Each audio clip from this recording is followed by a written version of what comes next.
সবাইকে স্বাগত আমার এই চ্যানেলে ইজি কুকিং বাই প্রেমাতে। সবাই কেমন আছেন বন্ধুরা? আশা করি ভালো। আজকে আপনার সঙ্গে আরও একটি নতুন রেসিপি শেয়ার করব। আজকের রেসিপি হলো কড়াইশুঁটি কচুরি। এই কড়াইশুঁটির কচুরি খেতে এত মজাদার, এত একটু টেস্টি, আপনারা বাসায় অবশ্যই এটি ট্রাই করবেন আর আমাকে অবশ্যই কমেন্ট বক্সে কমেন্ট করে জানাতে ভুলবেন না। চলেন বন্ধুরা, এই কড়াইশুঁটির কচুরিটা আমি কিভাবে করেছি তা দেখে আসা যাক। তার আগে বলে রাখছি, আমার এই চ্যানেলটিকে অবশ্যই লাইক, সাবস্ক্রাইব এবং পাশে থাকা বেল আইকনটি ক্লিক করে রাখবেন। বেল আইকনটি ক্লিক করে রাখলে আমি কোনো রেসিপি শেয়ার করলে আপনাদের কাছে নোটিফিকেশন চলে যাবে। চলেন আমরা মূল রেসিপিতে যাই। প্রথমে আমি এখানে হাফ কাপের মতো কড়াইশুঁটি নিয়ে নিয়েছি। কড়াইশুঁটিটা এখন আমি সিদ্ধ করে নেব। এর জন্য কড়াইয়ে জল দিয়ে সামান্য লবণ দিয়ে দিলাম। এখন দিয়ে দিচ্ছি কড়াইশুঁটি। এখন এটাকে আমি 10 মিনিটের মতো এটাকে ফুটিয়ে নেব, তাহলে আমার কড়াইশুঁটিটা সিদ্ধ হয়ে যাবে ভালো মতন। ফুটে উঠছে আমার কড়াইশুঁটিটা, জলটা ফুটে এসেছে। একটু নেড়ে চেড়ে নেব, আর একটু সময় লাগবে, এই জন্য আবারও ঢাকনা দিয়ে দিলাম। দিয়ে আমি কড়াইশুঁটিটা নিয়ে নিয়েছিলাম, সেটা পাটায় বেটে নিয়েছি। এখন যাচ্ছি দ্বিতীয় পর্বে। এর জন্য কড়াই সামান্য তেল দিলাম। দিয়ে দিচ্ছি আমি রসুন বাটা হাফ চা চামচের মতন। দিয়ে দিচ্ছি পেঁয়াজ বাটা হাফ চা চামচের মতন। আমার যেহেতু কড়াইশুঁটির পরিমাণটা কম, তাই মশলার পরিমাণটা কম দিচ্ছি। আর তেলের পরিমাণটা অবশ্যই মাথায় রাখতে হবে। দিয়ে দিচ্ছি আমি আদা ও জিরা বাটা। তেলের আমি এখানে 1 টেবিল চামচের মতন তেল দিয়েছি। আর এই যে বেটে রাখা আমি কড়াইশুঁটিটা দিয়ে দিচ্ছি। আমি এটা পাটায় আর সামান্য 2টা কাঁচা লঙ্কা দিয়ে কেটে নিয়েছি। সেটাকে দিয়ে আমি এখন মশলাটার সাথে একটু কষিয়ে নেব। আর তেলের পরিমাণের কথা যেটা বলতেছিলাম, তেলের পরিমাণটা যেন বেশি না হয়। তাহলে এটা যেহেতু আমি এটা কচুরি তৈরি করব, তাহলে তেলটা হলে সেটা কচুরিতে তেলটা বের হয়ে আসবে, সেটা খেতে ভালো লাগবে না, কচুরিটা হবে না। এখন যাচ্ছি তৃতীয় পর্যায়ে। আমরা যে কচুরিটা তৈরি করব, সেই কচুরি তৈরি করার জন্য ময়দা নিয়ে নিয়েছি 1 কাপের মতো। লবণ দিয়ে দিলাম, সামান্য চিনি দিয়ে দিলাম। এখন এটা আমি ভালোভাবে একটু তেলও দিয়ে দিলাম, সামান্য 1 টেবিল চামচের মতো। এখন এটাকে ভালোভাবে মিক্সড করে নেব।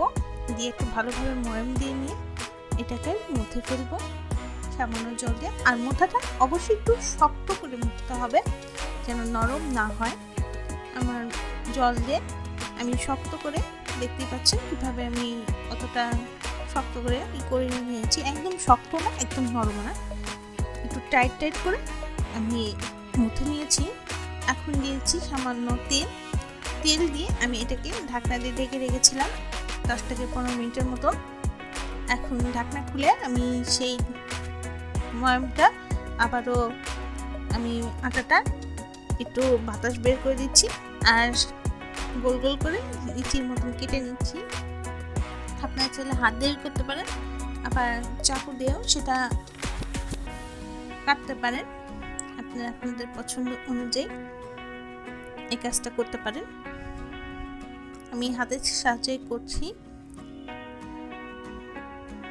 করে নিয়ে আমি এইভাবে করে নিয়েছি, একটা গোল একটাই করার মতন। হাতের আঙ্গুলের সাহায্যে দেখাই দিচ্ছি কিভাবে করেছি।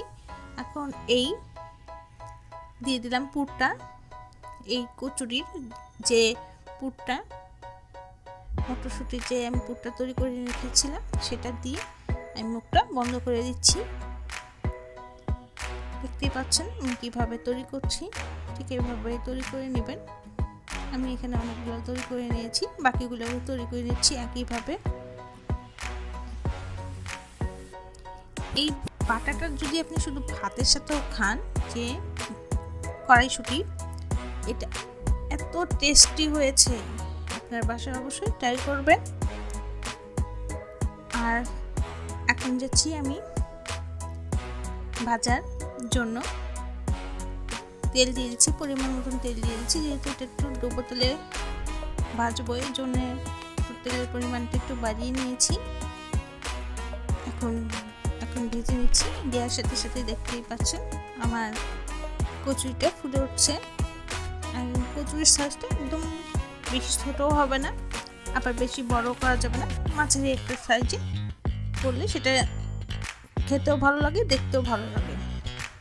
দিয়ে এক পিঠ যখন একটু লাল লাল হবে, আর চুলা আঁচটা এই পর্যায়ে মিডিয়াম টু হাই রাখতে হবে। এখন নেড়ে চেড়ে দুপাশ ভালোভাবে একটু হালকা বাদামি করে ভেজে তুলে নেব। তেল থেকে তুলে নিচ্ছি, বাকিগুলো আমি এভাবেই ভেজে নেব। আর বন্ধুরা, আমার এই চ্যানেলটিকে অবশ্যই লাইক, সাবস্ক্রাইব এবং পাশে থাকা বেল আইকনটি ক্লিক করে রাখবেন। আর যারা আমার এই রান্নাটি ভালোবেসে থাকেন, তারা অবশ্যই বন্ধুদের মাঝে শেয়ার করে রাখবেন। আর আমার এই চ্যানেলে অনেক রান্না রয়েছে, সেগুলোর লিংক আমি ডেসক্রিপশন বক্সে দিয়ে রেখেছি, আপনারা দেখবেন ভালো লাগলে। আর এখনও যারা চ্যানেলটি সাবস্ক্রাইব করেননি, তাদের কাছে অনুরোধ রইল চ্যানেলটি সাবস্ক্রাইব করে দিবেন। আপনাদের ভালোবাসার প্রেরণায় অনেক দূর এগিয়ে যেতে চাই।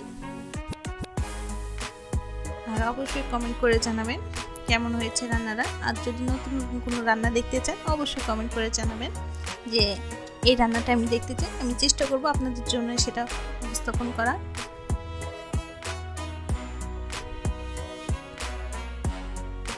আমি বাকিগুলো এভাবে ভেজে নিচ্ছি।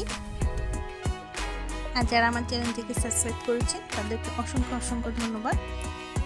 এই কচুরি আপনি যে কোনো মেহমান আসলে, শীতকালে তো মটরশুঁটি দিয়ে খেতে তো অনেক কিছুই রেসিপি হয়, তো কচুরি রেসিপিটা একবার করে দেখবেন, অনেক মজার। আর মটরশুঁটি মনে হয় সবাই খেতে পছন্দ করে। আপনার বিকালের নাস্তা হিসেবে এটা একবার হলেও ট্রাই করবেন। আর ট্রাই করে আমাকে অবশ্যই জানাবেন কেমন হয়েছে এই রান্নাটা। আশা করি আপনাদের এই রান্নাটি ভালো লাগবে।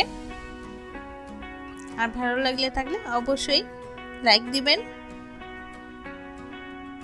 আমি একটু ছিঁড়িয়ে দেখাচ্ছি যে কেমন হয়েছে ভিতরটা। এটা কিন্তু অনেক মজাদার, বাসায় অবশ্যই ট্রাই করবেন।